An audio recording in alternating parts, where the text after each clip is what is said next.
To start this video off, I want to address the train of thought that seems to be getting more and more popular when talking about the Disney Star Wars movies.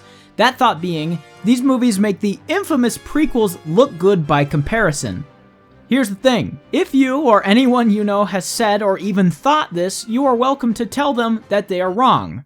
Just completely wrong. Someone to see you, honey! Jedi by the looks of him.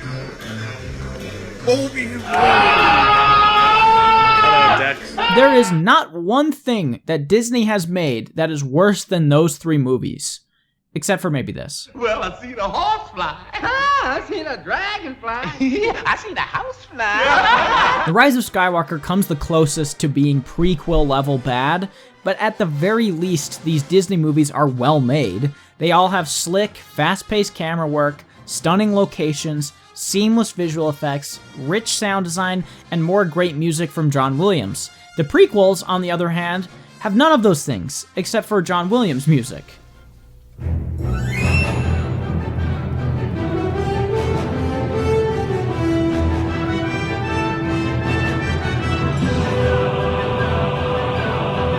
These three nightmares have nothing going for them other than that. The visual effects have aged horribly and stick out like a sore thumb, especially since most of these movies are shot on green screen. The story between the three movies is also as bland as it gets. If I wanted to watch a series of political meetings, diplomatic missions, and senators needing protection from tentacle monsters, I'd watch CNN. When Bill Clinton was president, my children came home from school and they had no idea it was actually called the Oval Office. They thought it was called the Oral Office because of the talk in the elementary schools. I can see what George Lucas wanted to do with them, though. He wanted to have this long arc that fleshed out who Anakin was and how he became evil. But instead, he's just a punk from the start and then becomes evil because Palpatine told him a story. How complex. It's ironic. He could save others from death, but not himself. Is it possible to learn this power? Not from a Jedi. I've made a huge mistake. I could go on and on about the stale performances, or the embarrassing dialogue, or even the flat, lifeless cinematography, but the point is, these three movies are literally some of the worst movies that have ever been made. Relative to their budget, they may be the worst movies to ever be made. Not even the glorious Duel of Fates or Battle of Heroes soundtrack pieces can make up for the amount of terrible in these movies. Which leads us back to Disney, the studio that is apparently ruining Star Wars, 15 years after it had already been put in a shallow grave. I don't think the franchise is creatively bankrupt or anything like that. The Mandalorian proves otherwise. But I, for one, am having serious Star Wars fatigue. It's all anyone seems to be yelling about anymore. Once you get away from the online discourse, you turn around and there are a million different things with the Star Wars name attached to it. It's exhausting. Now that this trilogy is over though, hopefully this marks a time to slow down on the Star Wars movies. After Solo failed spectacularly at the box office and The Last Jedi had that whirlwind of hate surrounding it, I can't imagine Disney is too eager to pump out any more movies without at least seriously considering talking it over first. When they first got the license to Star Wars, it made a lot of sense to saturate the market with Star Wars. It had been over a decade since the prequels, and the fanbase was drooling for anything Star Wars related. So Disney did what it does best and pumped out soulless product after soulless product. The first of which was The Force Awakens.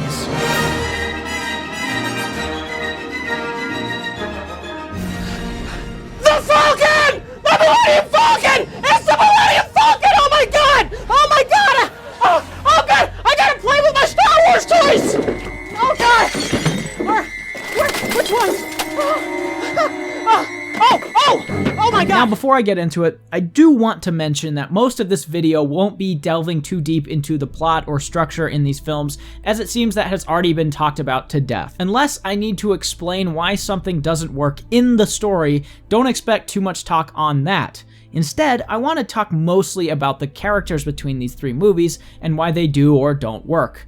When I go to a movie, I want to be able to relate to or learn about a person by watching them grow or make tough choices. That's what I find most captivating about film, which is why I'm going to spend so much time on it from here on out. So without further ado, The Force Awakens. The galaxy is counting on us. Solo, we'll figure it out. So The Force Awakens was the first film Disney shat out in 2015, a whole decade removed from the prequels.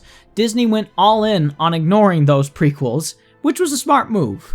This one introduces new characters, new villains, new locations, new everything. Or so it seemed. After watching the film, it turns out it's just things we already know painted over with a shiny new coat. The New Hope parallels with this movie are extensive, and the most obvious negatives this movie has. You've got an opening action scene where a prominent rebellion character gives a droid a valuable piece of information right before being captured by the main villains. The droid escapes to a desert planet and meets our hero. The hero takes the droid in and wants to help the rebellion if they can. There's a giant planet-killing weapon, a masked villain, a trench run, the giant weapon getting blown up at the end, etc., etc. It's almost beat for beat the same movie as A New Hope. But I don't think that's all this movie does wrong. I think the bland characterization of everyone except for Kylo Ren hurts this film. Now that we know where the trilogy ends up going, it hurts it even more. The best aspect of Kylo Ren is how childish and clawing he is. His little temper tantrums are some of my favorite scenes in the film. He desperately wants to be as cool as Darth Vader, and even has a little shrine built for him. Being torn between good and evil is also quite interesting. It's too bad that that's all this character ends up being. It's nice to have a villain in these movies that is actively dealing with the pressure of good or evil that's surrounding him. It's with the rest of these so-called important characters where I take the most issue. Rey is fine, I guess, as a scavenger that has loftier ambitions. She is a blatant Luke parallel. But Daisy Ridley brings a likable charisma to the role that makes some of the Mary Sue stuff more acceptable. Yeah, it's not likely that she would hold her own in a sword fight with an experienced fighter, or fly a complicated spaceship with any success, but that stuff doesn't bother me too much, because I like her a lot. It's a little annoying, but at least she does things, and is good at things, and has some good reasons to be good at those things. You ever fly this thing? With the added backstory of her parents ditching her, she is good enough to get her to the next movie without much more added depth. Finn, however, is simply not a good character, nor is Poe Dameron. These two have so little to do in all of these movies, it's hard to justify their existence in the first place. Finn is an ex-stormtrooper on the run, which, on its own, is a compelling idea. I like that he was a brainwashed killing machine that decided he didn't want to be that way. It's a little odd considering he was set up as being a stormtrooper from birth, because if that's all I knew was killing, I'm not sure I'd have a problem with it, but whatever. What sucks is that outside of a few stormtroopers recognizing him, this idea is completely abandoned and utterly pointless. It's barely even mentioned in the films to come. Not only is his backstory pointless, but his presence in this film is very minimal. He just kind of hangs around Rey, occasionally yelling her name. Rey! Finn! Rey! Rey! Or somehow knowing all the crucial aspects of the First Order tech despite just being a simple trooper. Aside from that, he does next to nothing. He almost abandons them at one point as well. Poe Dameron is another problem altogether. Aside from Rey, he is the most overpowered character in the entire Star Wars universe. He rarely struggles, he is untouchable in an X-Wing, and hardly seems worried about anything ever. He's set up as being an amazing pilot, but we don't see him become that. He already is when we meet him. So that potential character growth is already expended. After him and Finn crash in the desert, he promptly disappears from the movie, only returning to take out 1,000,000 guys all on his own a little bit later. Oscar Isaac gives this character a ton of personality on his own, but the writing for him is incredibly weak, and the film doesn't seem like it knows what to do with him. He puts the map in BB-8, gets captured, escapes, and disappears until he blows up 1 billion guys an hour later. You could say he's a side character, so it doesn't matter too much, but Princess Leia served the same role in A New Hope, and she becomes crucial to the story going forward. Poe Dameron just disappears until he comes back to disappear again. You're not supposed to rip off the shark or the monster. You gotta rip off, if you're gonna rip something off, rip off the character. But this brings us to my least favorite characters in the film, Han and Leia. I know this will be a little bit controversial, but did they need to be here? I think not. What does Han do in this film?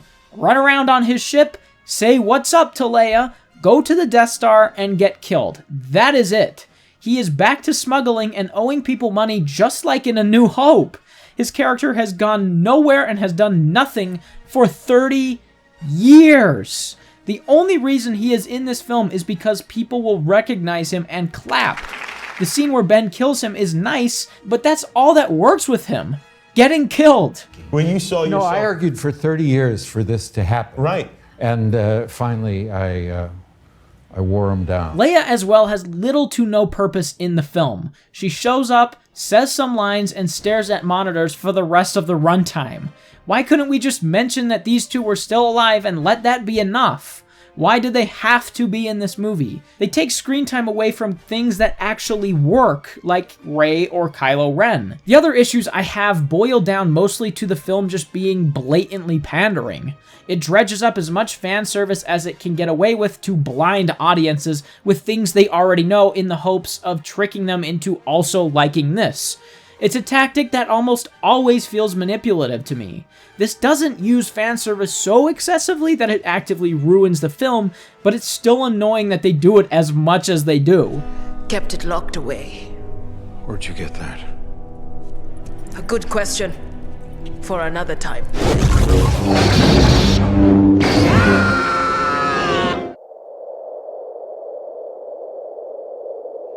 Even though I've mostly been negative up until this point, I do think this movie is the most consistently good of the three. Yes, it's a clone of A New Hope, but at least you know what's going on at any given point. You understand why characters are doing the things they are doing, and the series of events plays out in a way that makes sense.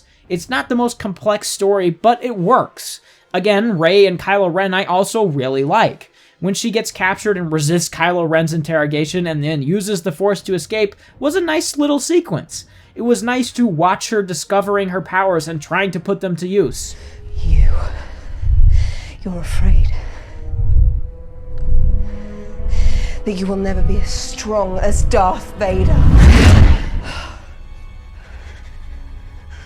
This sword fight at the end also may be the most cinematic a lightsaber fight has ever been. I love the snowy landscape and how enraged Kylo Ren is, and how he beats his gaping wound to try and make himself more unhinged. The moment where Rey uses the Force to grab Luke's lightsaber was also quite satisfying.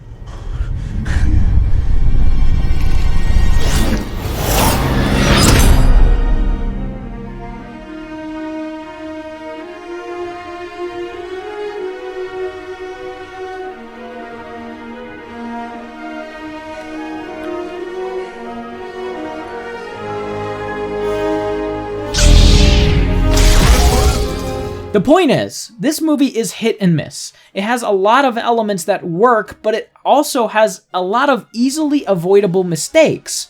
Dredging up past things just for the sake of it is annoying, and reskinning another film's story is just so lame. If I wanted to watch A New Hope, I'll just watch A New Hope. However, since there are 2 movies after this, there is a lot that it sets up, and most of that is interesting. Snoke is suitably vague and menacing, Kylo Ren just got humiliated by Rey after killing his father, Finn got his back all chopped up, and Rey is taking her first steps in discovering who she really is. It's a solid, if unremarkable, setup for the next film. Rey, may the Force be with you.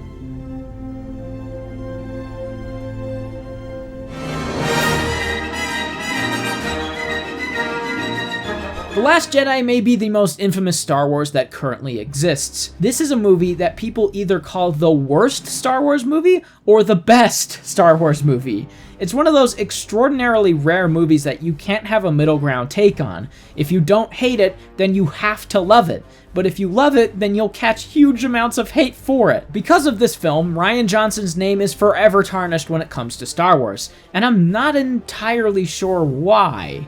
I've said multiple times that even though I don't like it, I don't mind it, yet still, people slam me just for saying that. It's remarkable to me that people can be this upset about a movie that tries to do something a little bit different. Again, it doesn't all work, but people saying that there are no redeeming qualities to this at all are crazy. There's plenty here that I think works or is at least mildly interesting. Yes, most of the positives come with some kind of negative, but that doesn't mean it's bad. It just means it's mediocre.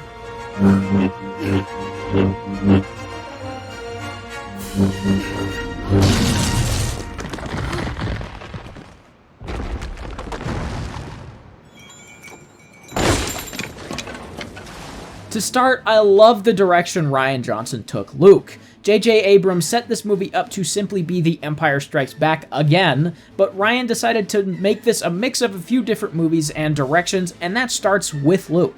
Much like Empire, Rey goes to a remote planet in the hopes of a Jedi Master training her, but as she quickly finds out, Luke has no interest in doing so. He is completely jaded and cynical towards the Jedi, saying they don't deserve to exist anymore because of their past failures. The legacy of the Jedi is failure. Hypocrisy, hubris. That's not true. At the height of their powers, they allowed Darth Sidious to rise, create the Empire, and wipe them out. He has come to this planet not only to hide from everyone, but to hide from himself. This, in large part, has to do with what happened with Ben Solo, who Luke attempted to train. We see multiple versions of this same story, too. One where Kylo goes crazy, and one where Luke goes crazy. But the truth ends up being kind of down the middle. Luke, for a moment, loses control. Ben is understandably terrified, fights back, and leaves Luke for dead. It's an important moment in both Luke and Ben's life, and also in understanding what the film's themes are, which we'll discuss more soon. The greatest teacher failure is. Because of this horrible moment of failure in Luke's past, he has isolated himself from everyone. He doesn't want to be who he is anymore because of that failure. And when Rey comes looking for him, he is reminded of that failure and doesn't want to repeat it. These scenes between Rey, Luke, and Kylo Ren are by far the most compelling in the film. All three of these characters are torn on who they are because of past trauma. Kylo and Luke share the same trauma and have dealt with it in vastly different ways, one seeking solitude and exile, and the other turning the complete opposite direction and becoming evil. Meanwhile, Rey is trying to learn about her past and what waits in her future. It's in these moments where we learn the most about these characters. Kylo is still torn between becoming truly evil or returning to the light side. He has a moment early on where he could kill his mother and doesn't take it. This shows his hesitation towards truly becoming evil. Emperor Snoke tries to provoke him into it by insulting his abilities and calling him a child that hides behind a mask, which is a great scene, by the way. I've given everything I have to you. To the dark side. Take that ridiculous thing off. You were unbalanced, bested by a girl who had never held a lightsaber. You failed! Even though Snooki is pushing him to be evil and melding his mind with Rey's to try and turn her evil, none of it really works, and Kylo ends up killing him. Which is why Kylo is the most disappointing character in this film. He went from the best character in the last film to the most disappointing here. Just when you think he'll have a character arc and become good by killing Emperor Snoke, he just decides to be evil some more? The whole film seems to be leading up to him overcoming his horrible past with his parents and Luke to be good again, but it never happens. He is left in almost exactly the same position he started in, still torn between good and evil and running from his past. Having him and Rey team up to bring a new order to the galaxy would have been great, but nope! Rey, on the other hand, I think is right up there with Luke with how compelling her character is here. The whole movie revolves around her trying to help Kylo Ren while discovering her past and who she is. There's an amazing moment where she goes to a mirror to try and see who her parents are, but the only thing she sees is herself. which reinforces the reveal later on that her parents are nobodies and she needs to make her own way. This was one of my favorite choices in the film. Characters being related to other, more powerful characters is such a tired, lazy excuse to not write complicated characters. So having this whole movie be about her finding herself and blazing her own path is incredibly intriguing. I wish JJ stuck with her parents being no one, because I find that vastly more relatable and compelling than her parents being the offspring of Emperor Palpatine. This leads us to another controversial character, Snoke, a character so dumb and pointless that Rian Johnson just killed him off. Emperor Snoke worked as being just kind of a vague guy puppeteering behind the scenes in the first movie, but it was obvious that he was becoming an Emperor Palpatine clone, and Rian Johnson made the great decision of just killing him off. This may be the most satisfying move that this movie makes. These new movies didn't need another Palpatine, so he just killed him off. Of course, there's a conversation of subverting expectations to be had surrounding him, but as its own thing, I like it. I cannot be betrayed. I also think the themes of this film are the most thought-provoking of the series. The Force Awakens constantly gets reamed for not having characters fail. Here, everyone fails, and that's the whole point of the story. Everyone has horrible failures in their past that haunt them. What makes this compelling is the idea of learning from failure.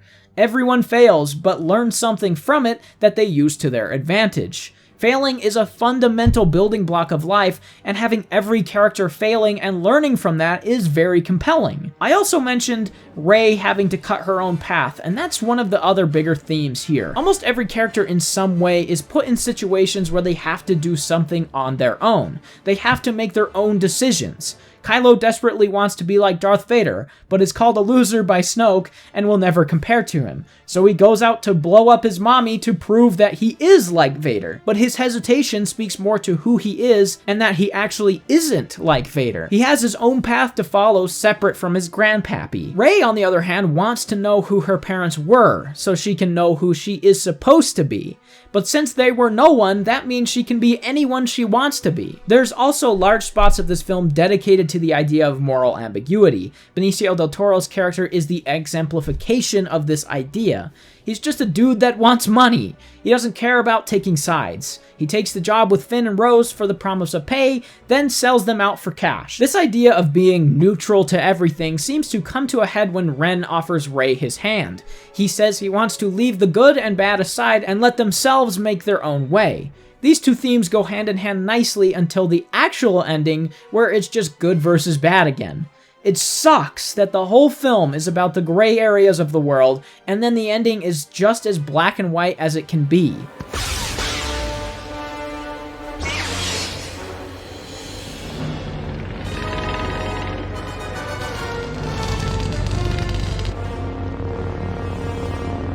Which leads me into the other half of the film, the not so good stuff. Red Plum Bloom. The Master Codebreaker.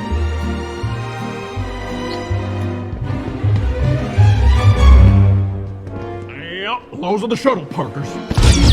Unfortunately, the rest of the characters, character relations, and ideas are far, far less captivating. The most obvious being Finn and Rose. Them and this casino planet are easily the most notorious parts of this movie. Everyone talks about how pointless and annoying the casino planet is, but that's not even the worst part of this subplot. At the very least, it has a message and overall purpose to it that matters to the film. Without it, we wouldn't have gotten the wonderful Benicio del Toro and all his moral ambiguity. We also wouldn't have had the First Order learning about the Rebels' plan. So at the very least, it's interwoven with the overall story, and it's always nice seeing a character in Star Wars that isn't so black and white. But back to Finn and Rose. Now it's worth it. These two are the worst part of the subplot. Again, Finn didn't really work for me in The Force Awakens, but here, him and his lack of character depth rear their ugly heads worse than ever. I think if he was a character you liked, this subplot wouldn't have been so dry. His character up until this point has come down to him being an ex-stormtrooper, and this film does little to remedy that lack of depth.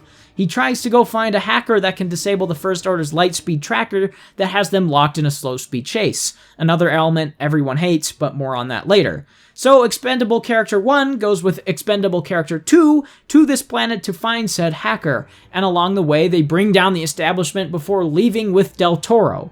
Then for some reason they have a romance unrelated to what happened on the casino planet.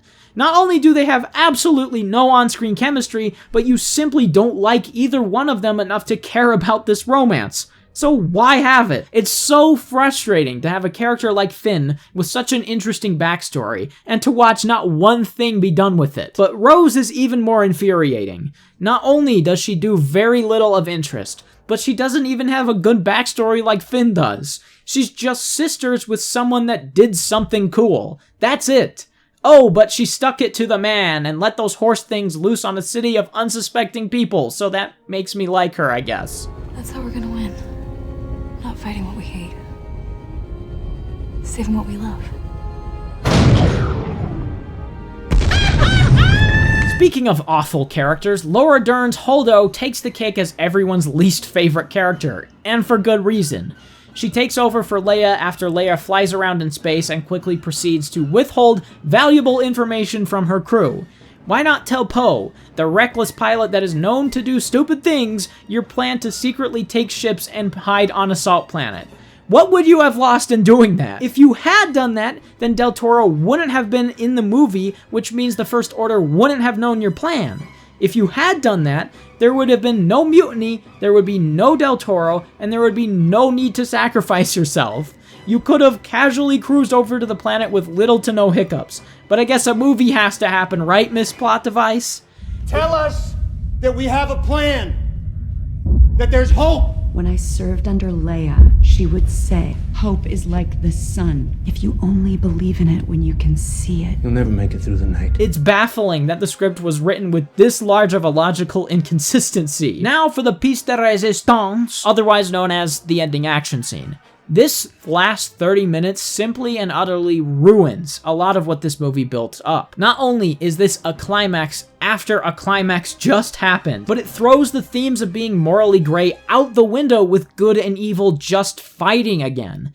It's frustrating that the entire film is all about characters finding their own way in the world that isn't as black and white as it seems, only to have it end with exactly what the film seems to be against. I think it would have been great if it ended with the rebels fleeing to the salt planet and cutting to black when Kylo reached out for Rey. You'd have somewhere to go from here and have a legitimate cliffhanger. But no. Instead, we get a massive battle between good and evil where Rose almost gets herself killed trying to stop Finn from doing something interesting for a change.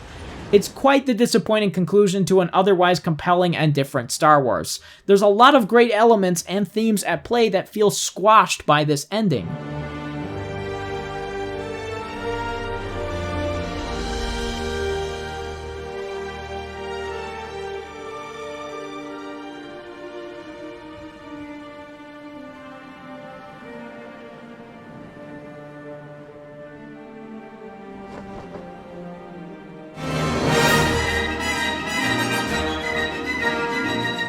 I know earlier I said I wasn't going to focus too much on the plots of these films and instead discuss the characters.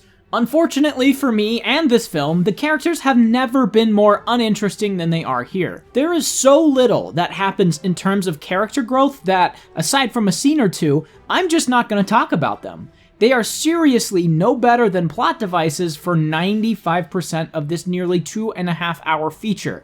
With that out of the way though, let's get into Rise of Skywalker.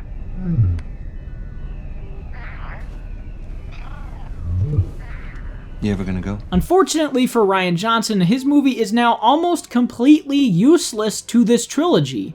Every choice, every decision he made is effectively gone. Again, I don't love The Last Jedi, but it feels pretty counterintuitive to take the middle chapter of a trilogy and throw it in the garbage. I know a lot of people criticize The Last Jedi for undoing a lot of JJ Abrams mystery boxes, like Rey's parents or Snoke, but I honestly don't think he did. He built and expanded on them in a way that was actually satisfying and made sense in the context of his story. His ideas obviously don't always work, but he took a lot of what The Force Awakens had and built on it. Rise of Skywalker, on the other hand, outright undoes a lot of The Last Jedi in completely unearned, unsatisfying ways, Rey's parents being the most prominent of those. It's revealed that her parents are nobody, but it's her grandpa that is in fact somebody. That somebody being Emperor Palpatine. This was simply and honestly the worst, most disastrous choice that this film could have possibly made. But we'll get more into that soon. In the meantime, let's set the stage. JJ Abrams immediately made the horrible decision to cram an entire movie into the first 30 minutes. It is pretty clear that given the opportunity, he would have made the middle chapter of this trilogy Empire and this one Return of the Jedi, because this is largely just Return of the Jedi, even though there were already elements of Return of the Jedi in The Last Jedi, like the throne room scene with Snoke, Rey seeing the rebels blow up, and Kylo Ren killing Palpatine, Snoke. Snoke trained you well. I killed Snoke. I'll kill you. The first 30 minutes of Rise of Skywalker are possibly the most ADHD thing I've seen in a while. We open with Kylo Ren just somewhere, never says where, but he's killing some folks to find a thing. This never-before-seen or mentioned device points him in the direction of a secret bad guy planet that has also never been mentioned until now. He rushes over there and discovers Palpatine is still alive, just chilling in the depths of hell with a bunch of cloaked monkeys. He shows Kylo a new fleet of Star Destroyers that he conjured out of nowhere and says that they'll be his if he kills Rey. It will be yours if you do as I ask. Kill the girl. I have so many questions regarding this nonsense. My first question being, how did Palpatine conjure 1 million spaceships with people that work on them from nothing? This, like another Force power introduced later on, is just a cheap, lazy way of writing themselves out of a hole. If Palpatine could conjure entire battleships from nothing, why not conjure up something more useful? Why not conjure up 1 million Death Stars instead? Why not conjure up a new body for himself? Why not conjure a laser the size of a solar system that destroys galaxies?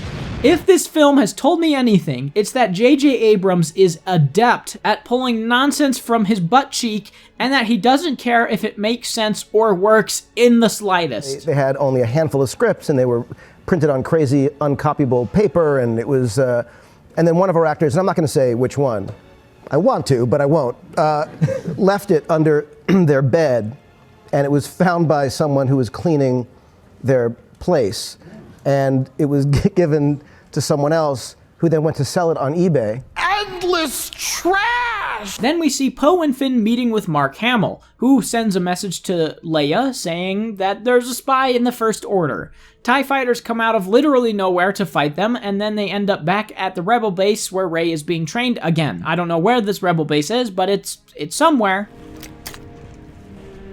I will earn your brother's saber. One day. Luke's lightsaber, the lightsaber that was completely destroyed in the last film, is just fine now.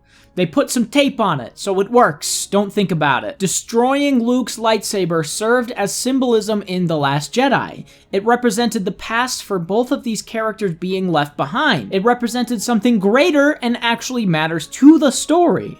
What point does repairing the lightsaber here serve? Nothing beyond taking cheap jabs at The Last Jedi. After this, they look in one of the sacred Jedi textbooks where apparently Luke has scribbled some nonsense about finding the bad guy compass. Pretty convenient for these characters that even though it's never mentioned, Luke at some point just haphazardly wrote in one of the Jedi's sacred Bibles where to possibly find an evil compass. We're not even 20 minutes in, and so much has happened, I'm convinced you could fill an entire movie with just this stuff and have the cliffhanger being them finding out about the Wayfinder and Palpatine. I'm gonna pick up Luke's search for Exegol. I'm gonna start where his trail went cold. The Forbidden Desert of Pisana. Now, pacing is very difficult to nail down, to be fair. You have to stretch out or compact your story, plot points, and character growth in just the right way for the film to flow right. If you stretch material too far, then the film will feel boring or meandering. If you rush through things too quickly, then you won't get a clear picture of who anyone is or what anything means. And this film absolutely rushes its story. Yes, it's 2.5 hours, but there is far too much going on to keep track of, especially in this first act. You've got this plot of Kylo Ren trying to find Palpatine that gets resolved in less than 5 minutes. Then you've got this plot of the rebels finding out about a mole in the First Order that also gets resolved in the first 5 minutes. Then you've got this plot of Rey training with Leia and getting pissy about the training course. There's literally 3 different plots going on in the first 10 minutes, and it's simply too much. You don't get a sense of where anything or anyone is. It blasts through it so quickly, I'm not sure why they couldn't just write this out in the opening crawl. Would it have been so hard to do that? Or just make this your whole movie? But instead, we have a whole other movie that starts after this. This scene in Lightning Hell is where the film takes its first shot at The Last Jedi, by repairing Kylo Ren's helmet. Remember that great moment where Snoke makes fun of him for being a Vader tryhard? Well, now the impact of him destroying his helmet and trying to be his own man is completely gone and undercut. They repair his helmet and he immediately shifts all the way back to exactly who he was in The Force Awakens. Bad guy in a helmet that wanks to Darth Vader. It's almost like JJ missed the entire point that destroying his helmet represented. It was to symbolize a change in Kylo Ren as a character. There is absolutely no greater point or symbolism to repairing his helmet here beyond taking cheap shots at Rian Johnson. Also, I can't breeze by this line from Mary Brandybuck without talking about it. It cannot be. The Emperor is dead. Dark science. Cloning. Secrets only the Sith knew. Bringing back Palpatine is one of the worst decisions made in any Star Wars movie. Yeah, I get that cloning has been a thing in Star Wars before this, but it completely and totally undercuts Anakin's arc of bringing balance to the Force in the other 6 movies. Remember the whole prophecy about him in the prequels? Now that doesn't mean anything, because he doesn't really bring balance to the Force. Every time I watch him kill Palpatine from now on, I'll just go, oh wait, there's a Palpatine clone on some indistinct evil planet in a lightning dungeon. There are 6 movies showing Anakin turn from good to evil and then redeeming himself by killing the ultimate evil. Now all that's out the window. Thanks, JJ. I think the most surprising thing, for me was the Then the film takes its third shot at The Last Jedi with Finn and Rose having a moment, where even though Finn and Rose loved each other earlier in this timeline, now they don't for no reason at all. I mean, am I fine they aren't a thing? Yes, because I didn't like them in the first place. But am I salty that there is no explanation or reasoning behind them not being a thing? Yes, very much so. I need to go alone. Yeah, along with friends. It's too dangerous, Finn. We go together. I wholeheartedly agree.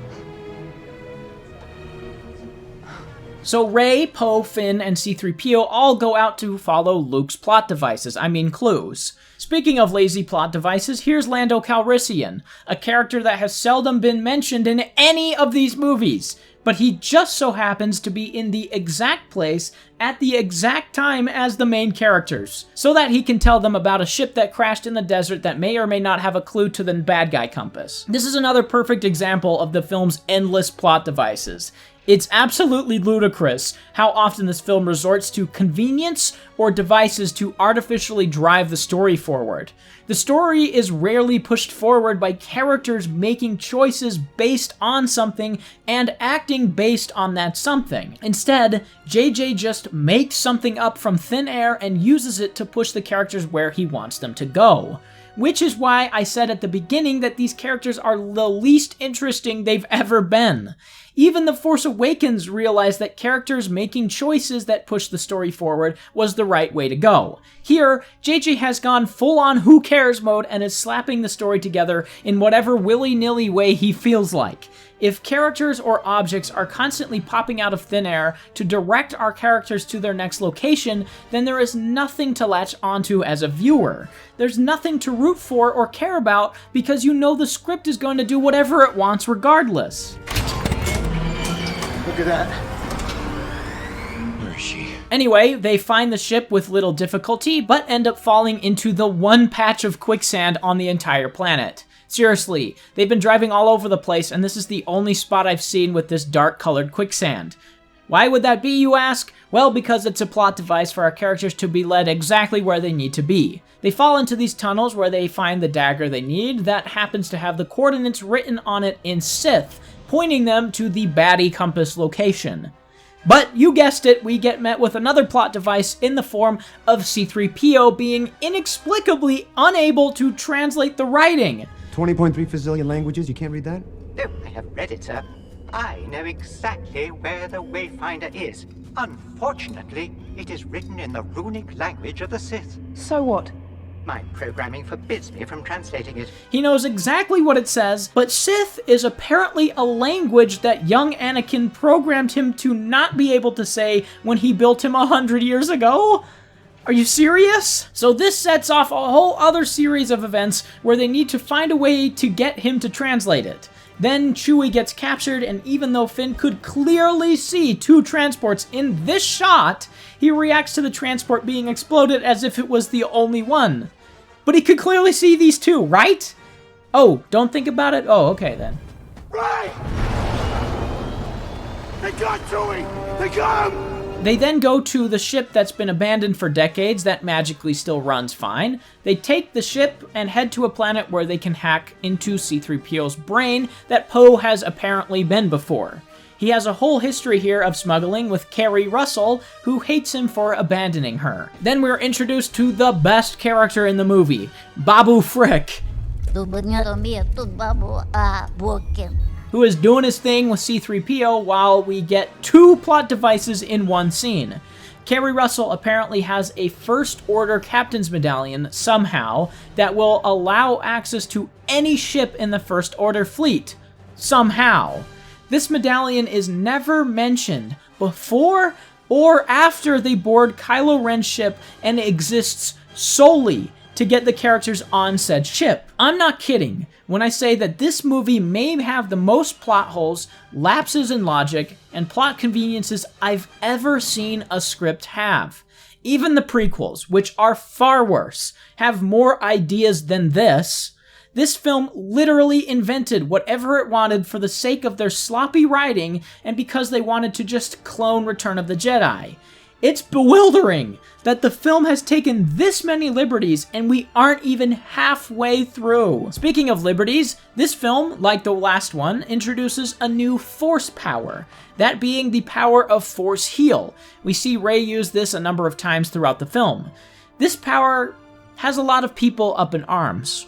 And honestly, I don't hate it. I think it's a fine addition to the Force ability skill tree. The problem with it, though, is that the film doesn't put restrictions or rules to it. It's used to heal minor wounds, major wounds, and even bring people back from the dead, which removes any and all stakes that this film could have had. If you introduce an ability that keeps people from death, then how can I fear for these characters? This is the same problem Kingsman 2 had with its brain jelly. Colin Firth got shot in the face in the first movie in an unexpected and satisfying scene that was completely gouged by him being resurrected in the second one. It's the same here. Now, any death in any of these Star Wars movies is undermined by this choice. Now, I still don't hate the idea, but having it being unlimitedly powerful cripples the film's attempt at emotion. Why not say you can only heal minor wounds, but not major ones? If you simply apply rules or logic to this, it completely falls apart. It's mystifying that JJ, a highly paid Hollywood writer-director, couldn't be bothered to think about this crucial story element. I just transferred a bit of life. Force energy from me to him. You would have done the same. Nah, bitch, I'm cool. So, The Last Jedi had Rey and Kylo Ren talking to each other and even touching hands from afar. But wasn't this because Snoke melded their minds together? Young fool. It was I who bridged your minds. I stoked Ren's conflicted soul. I knew he was not strong enough to hide it from you. Wasn't that the reason that they could talk to each other from across the galaxy? There's also this shot symbolizing their bond together being cut off, but their bond is back again? Why? So they can have this fight scene where sand spills from one location to another, but then is just gone in the next cut? In The Last Jedi, it seemed like only minor things translated through their conversations, like the feel of the other's hand or the spray of the water. But here, objects teleport to different locations miles away just because? I sincerely don't understand how this works, and of course the film doesn't explain it. I mean, it can't even be bothered to explain what Finn was gonna say to Rey! Rey, I never told you Rey! So what was it? What? What you were going to tell me? When? When you were sinking in the sand, you said, I never told you. I'll tell you later. You mean when Poe's not here? Yeah? Mm-hmm. We're gonna die in sand burrows and we're all keeping secrets? What were you gonna tell Rey before? You still on that? Oh, I'm sorry, is this a bad time? Sort of is a bad time, Poe. Oh, it's later. It doesn't work like enough. If you're gonna let something off your chest, maybe now's not the worst time. There is way too much this film leaves unexplained that it almost becomes unwatchable. You barely know what's going on, and when you do, it's only because some plot device cropped up to point our characters to their next destination. Also, in this sequence on Kylo Ren's Star Destroyer, we find out that General Hux was the spy in the First Order. Then, only a few scenes later, he gets killed. What a waste of a character. He stands around and is angry at Kylo Ren for 3 movies and then just dies for no reason. He says he was a spy just because he didn't want to see Kylo Ren lose. Why are you helping us? I don't care if you win. I need Kylo Ren to lose. He says he was the spy just because he wanted to see Kylo Ren lose. But why would he do that? Clearly this new guy has taken his place as second in charge behind Kylo Ren, so why would Hux only be trying to backstab Kylo Ren? Wouldn't he have to backstab both these guys to gain power? For all 3 of these movies, he's been pretty loyal to the First Order as well. Why would this Hitler wannabe give the rebellion anything that could be used to stop him? I think it would have made way more sense to have this new guy be the mole. Of course, that may have been mildly obvious because he hasn't been seen up until now, but because he's friends with Palpatine, that would give him a reason for wanting Kylo Ren out so that Palpatine could gain full control of the Order. Also, the only info that is delivered to the rebels is about Kylo Ren hunting down Palpatine. We've decoded the intel from the First Order spy, and it confirms the worst. Somehow Palpatine returned. And I don't get why either. If General Hux, being the spy, really wanted to take down Kylo Ren, wouldn't he give the rebels the means to do that instead of just alerting them to Palpatine's existence? But now they know the location of the evil compass, and they head to the wreckage of the second Death Star to get it. Even though it was incinerated in Return of the Jedi, there's still a good amount left chilling in the ocean of this undisclosed planet that isn't Endor, even though the Death Star in Return of the Jedi was orbiting above the Ewok planet of Endor. It somehow managed to land on a different planet?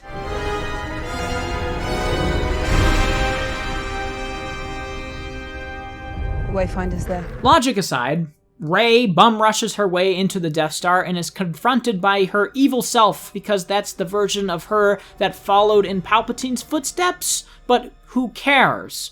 Then Kylo Ren shows up out of thin air, which is more bothersome to me than her fighting herself. Because even though Rey had to traverse sketchy waters and use the one and only dagger with the coordinates to the spot that she needs to go, Kylo somehow knows exactly where she is? There is no way he would know where she is on this gigantic Death Star, and yet he parks his TIE fighter perfectly on the wreckage in the middle of the ocean and finds her instantly. Wouldn't it have made more sense for him to take his knights and go capture Poe and company to use as leverage? You would think that since they couldn't possibly have known where she was, this plan of action would have made way more sense. Have the Knights of Ren capture Poe and company, and then say that Rey has to come with them or Kylo Ren will kill them.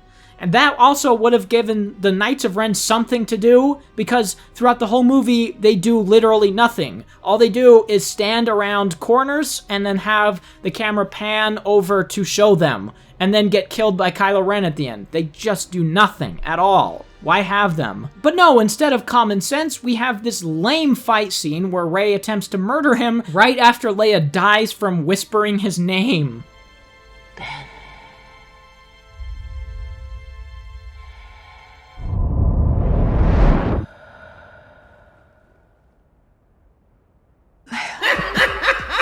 She says Ben, and then just falls over. What a lame way to kill off Carrie Fisher's character. Too bad no Force users were around, or they could have just healed her. So Leia dies, and even though Rey stabbed Kylo, she just heals him, and then runs off with his ship, ditching him on the destroyed Death Star in the middle of the ocean. How's he gonna get off that thing? Poe and Finn aren't gonna help him, because they don't like him. He is seriously stuck there for... oh, wait. I guess there just so happened to be one perfectly functional TIE fighter in the wreckage of a 30-year-old war machine. Just don't think about it, I guess. Son is dead. No.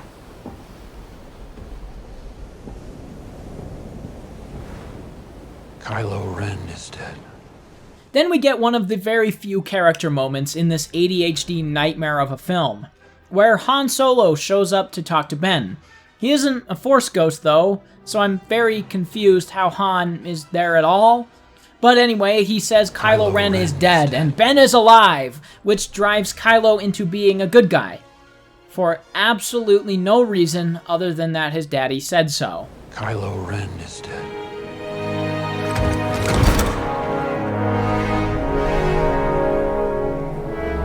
The thing with character arcs is that you need them to make sense. You need to have logical points of interest that drives your character into making change. Kylo Ren turning good in the last movie would have made way more sense than it does here. He does nothing but bad things throughout this entire film. But because his mommy said his name and his daddy materialized from thin air, he's a good guy now. There's no driving force behind it. He's just good because.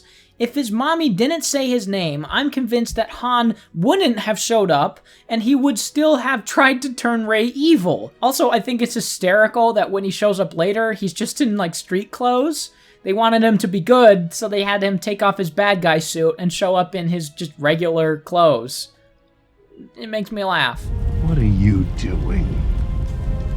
I saw myself on the Dark Throne. I won't let it happen. I'm never leaving this place. I'm doing what you did. I was wrong.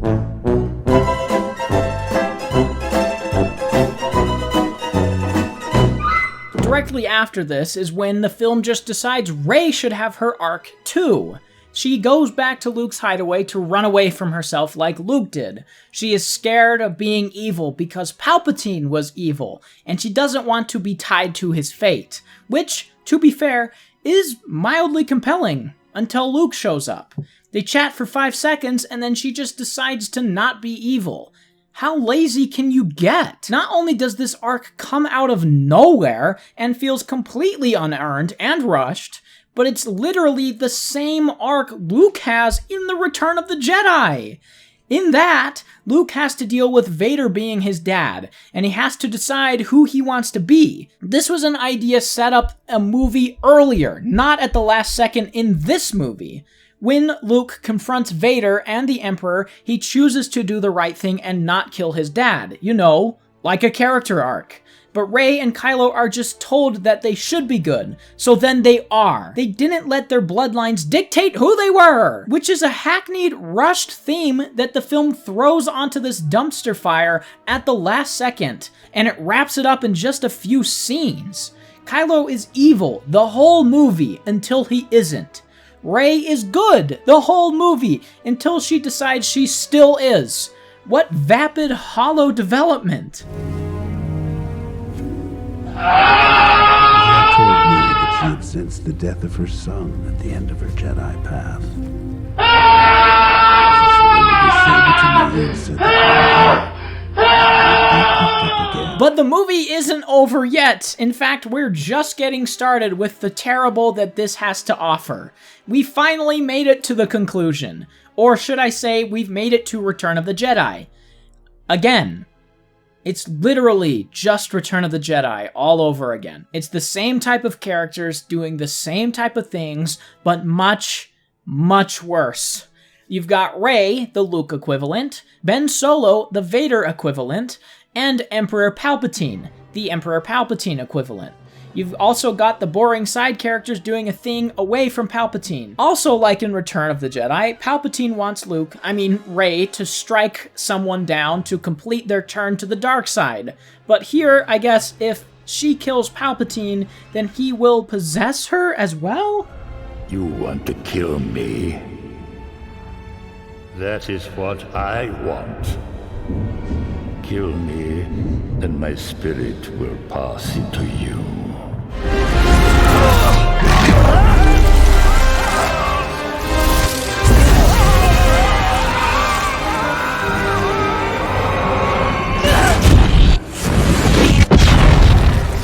Maybe JJ is forgetting, but the thing that made the ending in Return of the Jedi satisfying was that the character arcs happen in this scene, not the scene right before this. When Luke chooses not to kill Vader, and Vader chooses to help Luke, is great! But in Rise of Skywalker, the characters have already made their decisions, so there's no tension or stakes. We know exactly what choices the characters are going to make already, and they do exactly what you think they would given the arcs they just had. So of course, Rey doesn't strike down Palpatine, but she does later on in the same scene. So I guess he won't possess you if you melt his skin off? I don't understand how that works, but whatever, don't think about it because Rey is dead somehow. How did she die? Seriously, she melted Palpatine's skin off with his own lightning, so how did she also die? This makes no sense. But luckily, Ben Solo has the ability of Force Resurrection, and he revives her so they can kiss right before he dies, for no reason. He falls over and is dead now. But luckily, Rey also has the power of Force Resurrect and can... Oh, wait. He disappears for no reason. Pretty lucky, I guess, that Rey didn't disappear earlier so that she could be revived. And Ben did, so he couldn't. Then we get this embarrassing scene back on Tatooine where Luke used to live and Rey buries his lightsaber, even though there's no way she could have known where he lived. And then she says that she is a Skywalker for no good reason. And then that's the end of The Rise of Skywalker. Rey Skywalker.